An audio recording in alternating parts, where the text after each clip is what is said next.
একটু চা রান্না করলেন, দুজনে মিলে বসে একটু চাটা খাইলাম, একটু সুখ দুঃখের গপ সপ করলাম। এত বড় বাড়ি আমার, কথা কনের লেগেও তো একটা মানুষ লাগে নাকি? কাকা, আপনারা তো আমার বাবার মতো ভাবছিলাম। আপনি তো একটা জাত হারামি। এই জন্যই আপনারা কইছিলাম যে কথাবার্তার মধ্যে বাচ্চা কাচ্চা আনানোর দরকার নাই। আচ্ছা যাক, এত কথা কয়ে লাভ নাই। 4 মাসের ভাড়া বাকি আছে, ভাড়াটা দেন, 7 মাসে বাড়িটা ছাইরে দিবেন। এটা আমার ফাইনাল কথা। আমি আজকেই টুলেট লাগাই দিব।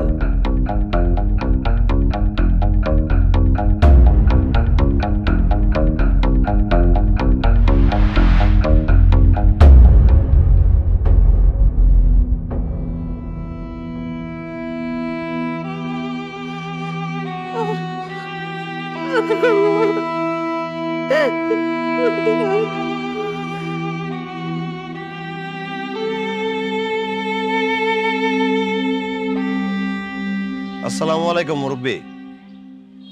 ওয়ালাইকুম আসসালাম। কিছু বলবেন? বাসা ভাড়া নিয়ে একটু কথা বলতাম।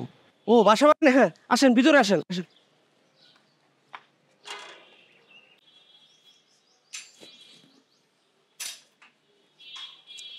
বসেন। এইবার আপনি কোন যে আপনি আমারে মুরব্বী কইলেন কে? জি মানে আমারে দেখতে মুরব্বী মুরব্বী মনে হইলো, এই দাড়ি চুল পাইকে গেছে। আমি কিন্তু আসলে মুরব্বী না, আমি একটা ইয়াং পোলা। আচ্ছা যাজ্ঞা, বলেন কি বলবেন? জি মানে বড় ভাই, আপনি তো ওনাদের কাছ থেকে 4 মাসে ভাড়া পাবেন তাই না? এই কারণে তো টুলেটটা লাগাইতেছেন। ভাইরে, আমি একটা বাড়িওয়ালা। আমার বাড়িতে যদি মানুষ ভাড়া থাকে, মাসে মাসে যদি ভাড়া আমারে না দেয়, তাহলে হ্যাঁ করে রাখলে কি আমার পোষাইবো? পোষাইবো না। আমার তো রাজার ভান্ডার নাই যে এগুলো আমি বেচে বেচে খামু। না বড় ভাই, সেটা অবশ্য ঠিক। আচ্ছা ধরেন, এই তাদের 4 মাসের বাড়ি ভাড়া দেওয়ার পরে যদি অগ্রিম সামনে 4 মাসের বাড়ি ভাড়া দেওয়া হয়, তাহলে তো তারা এই বাড়িতে থাকতে পারবে তাই না ভাই? হ, পারবো, কোনো সমস্যা নাই। কিন্তু আপনার পরিচয় কি? আপনি কে? আজমল সাহেবের তো কোনো পোলা আছিল, এরকম কথা তো কখনো শুনি নাই। আর কলি রোজ একটা ভাই আছে, এটাও তো কোনোদিন দেখি নাই। আপনি আসলে কে? আমি কলিরে পছন্দ করি। লাইলি মজনু কেস? বড় ভাই, আমি আপনাকে বিষয়টা বুঝায় বলি। আমি আসলে কলিকে অনেক বছর যাবত পছন্দ করি। আমার আর্থিক অবস্থা ভালো না তো, তাই মুখ ফুটে বলতে পারি নাই। বড় ভাই, সে হয়তো জানে না, সে আমারে চিনে না, কিন্তু আমি তো তারে চিনি। কলি হয়তো আমারে ভালোবাসে না, আমি তো তারে অনেক ভালোবাসি। মানে তার এই বিপদের সময় আমি দূর থেকে তার পাশে থাকতে চাই।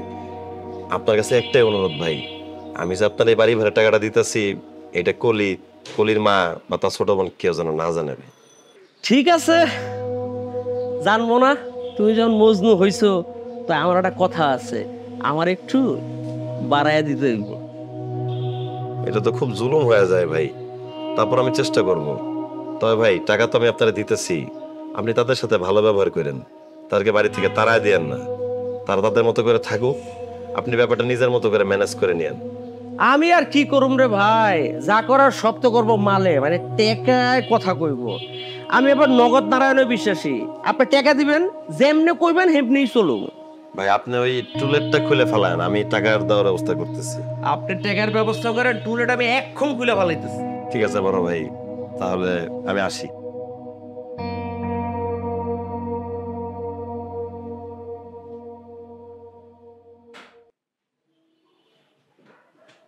আসসালামু আলাইকুম স্যার। ওয়ালাইকুম আসসালাম। আপনার নাম? স্যার আমার নাম রানা। রানা। এখানে কেন আসছেন? স্যার আপনার সাথে একটা বিষয়ে কথা বলতে আসছিলাম। ও, তাহলে বসেন বসেন। জি স্যার। বলেন কি বিষয়ে কথা বলবেন?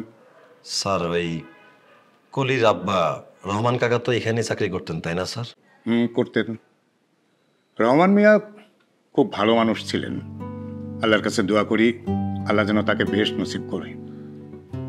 কিন্তু বাবা, আমাদের অফিসে তো তার কোনো দেনা পাওনা নাই, বরং আমরাই তাকে বাড়তি অনেক টাকা দিয়ে তার চিকিৎসার জন্য ডোনেশন করেছিলাম। স্যার কলির পরিবারে তো আয় রোজগার করার মতো কোনো মানুষ নাই, কলিরে যদি এখানে একটা চাকরি দিতেন।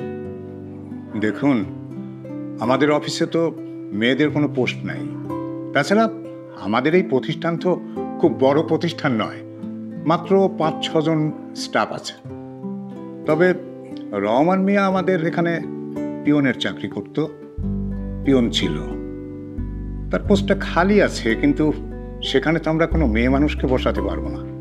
স্যার আমার একটা অনুরোধ রাখবেন স্যার। কি? স্যার আমি ইন্টারমিডিয়েট পাস স্যার।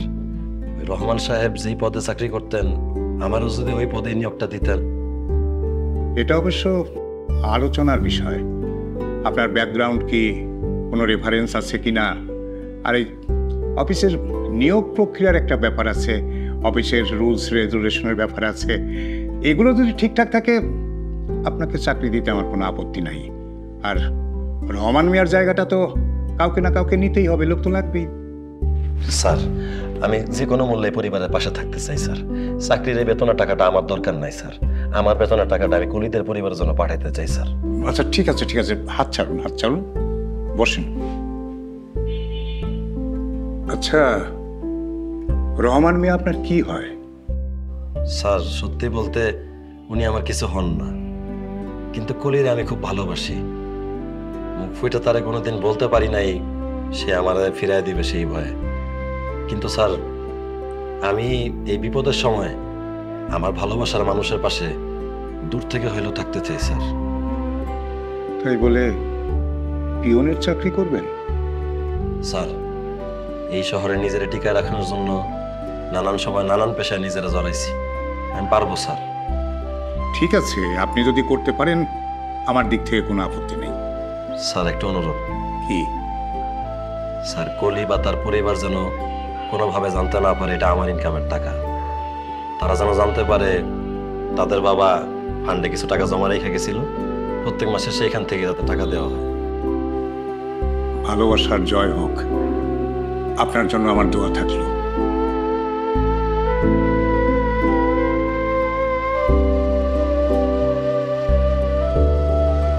ভাবি, আপনারা আমার বাসার ভাড়াটিয়া হইলো অনেক বছর যাবৎ আমার এখানে থাকেন। আপনাদের প্রতি আমার তো একটা দায়িত্ব আছে। মানে এখন থেকে বাসা ভাড়া এবং টাকা পয়সা নিয়ে আপনারা কোনো চিন্তা করবেন না, আমি আছি। আর গতকালকে আপনাদের সাথে আমি যেই ব্যবহারটা করছি সেটার জন্য আমি খুবই দুঃখিত। আমি বিশাল ভুল করে ফেলছি, আমি খুবই লজ্জিত, বা আমাকে মাফ করে দিবেন। কিন্তু কাকা, কোনো কিন্তু না আম্মা জান। তোমার বাবা যখন বাইচা ছিল তোমার বাবা আমাকে খুব সম্মান করত। আর তুমি এই বাড়িতে বড় হইছো, তোমার বোনের জন্ম হয়েছে এই বাড়িতে। আচ্ছা ভাবি, আমি যাই, কোনো কিছু লাগলে আমাকে বললেন, আর যদি পারেন আমাকে মাফ করে দিয়েন। আসসালামু আলাইকুম। তারপরও মা, আমার ওনার বাড়িতে থাকতে ইচ্ছা করছে না। কিন্তু মা গো, আপাতত তো আমাদের যাওয়ানোর কোনো জায়গা নেই। আর এই বাড়িতে থাকলি না মনে হয় তোর বাবা আমাদের সাথে সাথে আছে। আসলে সেই কারণে এই বাড়িটা ছেড়ে মা যেতে ইচ্ছে করে না।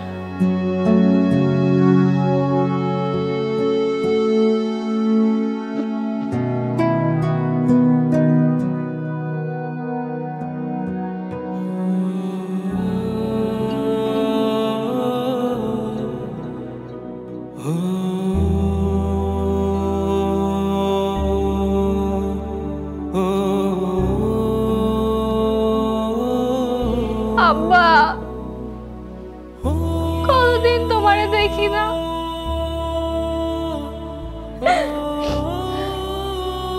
তুমি কি আমাদেরকে দেখতে পাও? আমরা কেন তোমারে দেখতে পাই না? তোমারে দেখতে ইচ্ছা করে। শেষবারের মতো একটু দেখা দাও। তোমারে যেন আমরা কেউ ভালো নাই।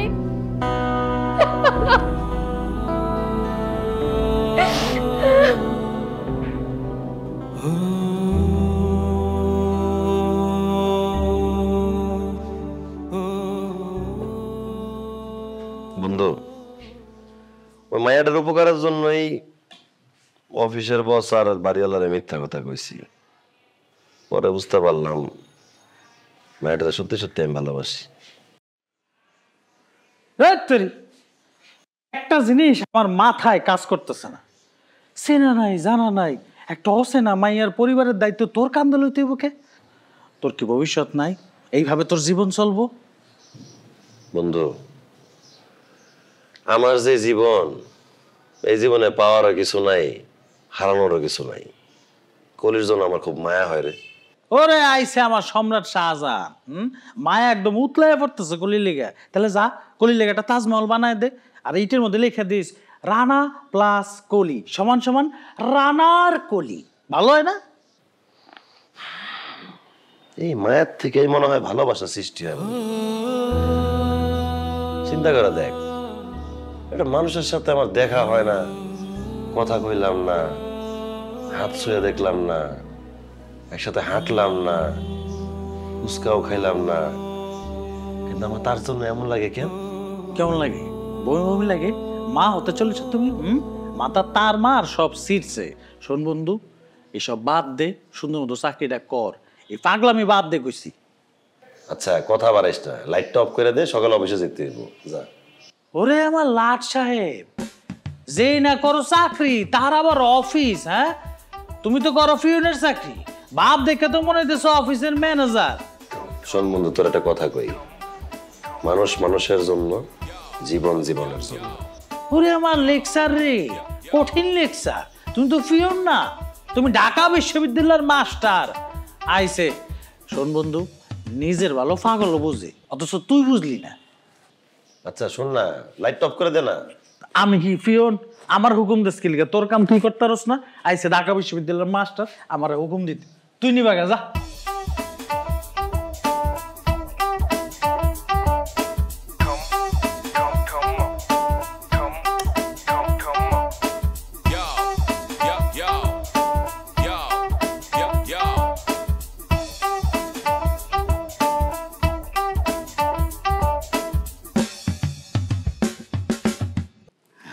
সাসিয়াম্মা, আমার কিন্তু কোনো চাওয়া পাওয়া নাই। এই মনে করেন যে সোনা দানা বা বিদেশ যাবের লেগে একটা আবদার, এই ব্যবসার লেগে কিছু টাকা পয়সা, এই ধরনের অবাঞ্ছিত কোনো চাওয়া পাওয়া আমার নাই। আমার খালি একটাই চাওয়া, কলির হাতটা আমার হাতের লগে একটু মিলাই দিবেন।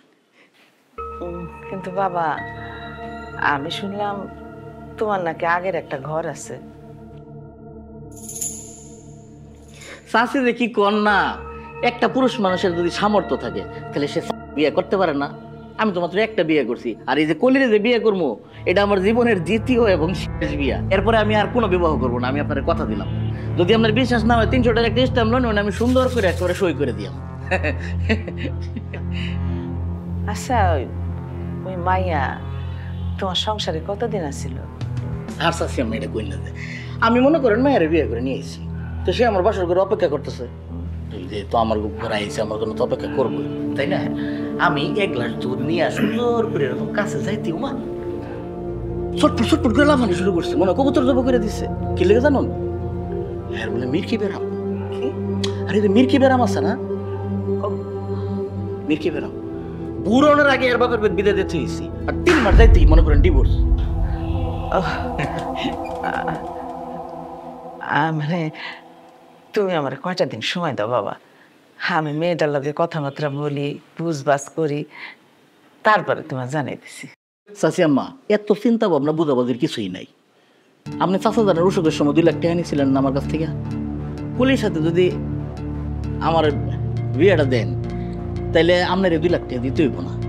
এই যে আপনারা ভাড়া বাসায় থাকেন, ভাড়া বাসায় আর থাকা লাগবো না। আপনার ছোট মেয়ে, তার পড়াশোনা এবং ভবিষ্যৎ, এগুলো নিয়ে আপনার কোনো চিন্তা করতে হইব না। আপনার চিকিৎসা, ওষুধপাতি, এগুলো সব আমি নিজে দেখবো। আল্লাহ তোমার সামর্থ্য দিয়েছে নাকি? আম্মা, তাড়াতাড়ি আসো, কথা আছে তোমার সাথে। আসতেছে আমি। বাজান তুমি বসো, আমি একটু কি বলে শুনে আসি। হ্যাঁ চাচি আম্মা, শোনেন, ঠিক আছে, আমি কিন্তু অনেক আশা নিয়ে আইছি, আর আপনার ভালোর জন্যই কইতেছি। আপনি একটু কলিরে বুঝায়েন, আপনি বুঝাইলে বুঝবে।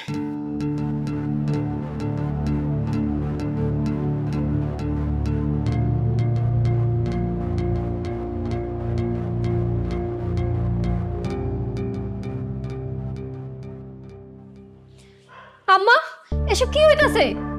তুমি এই ব্যাটার সাথে আমার বিয়ে ঠিক করতেছো? আমি কি এতই বোঝা গেছি আম্মা? তুমি এই ব্যাটারকে এখনই চলে যাইতে। মারে, এই মুহূর্তে ওই পোলা ছাড়া আমাদের আর কোনো উপায় না। তুই রাজি হয়ে যাবা। তুমি কি কইতাছো এসব? আমি যেটা বলতেছি সবার ভালোর জন্য বলতেছি। এই যে এত টাকা পয়সার সমস্যা, পাওনাদার, ছোট বোনের লেখাপড়া, সবকিছু সমাধান হয়ে যাইব। আর জামাল তো ছেলে হিসাবে খারাপ না। হ্যাঁ, মানে তোর থেকে বয়সটা একটু বেশি, তারপরে আমি বলতেছি মা, তুই রাজি হয়ে যা। আমার পরে ভরসা, তুই সুখী হবি মা। আমি জানালের কথা দিয়ে দিতেছি, আমি বলতেছি তুই রাজি আছিস।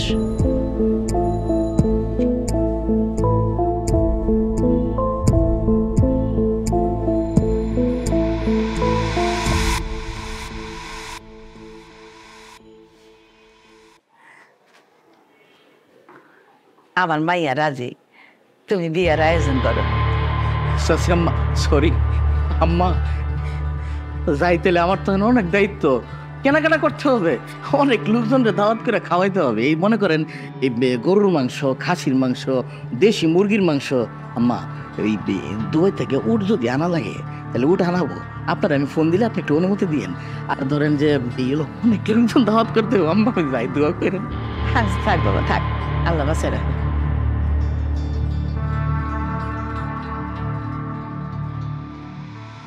আমি তোমার জন্য আছি।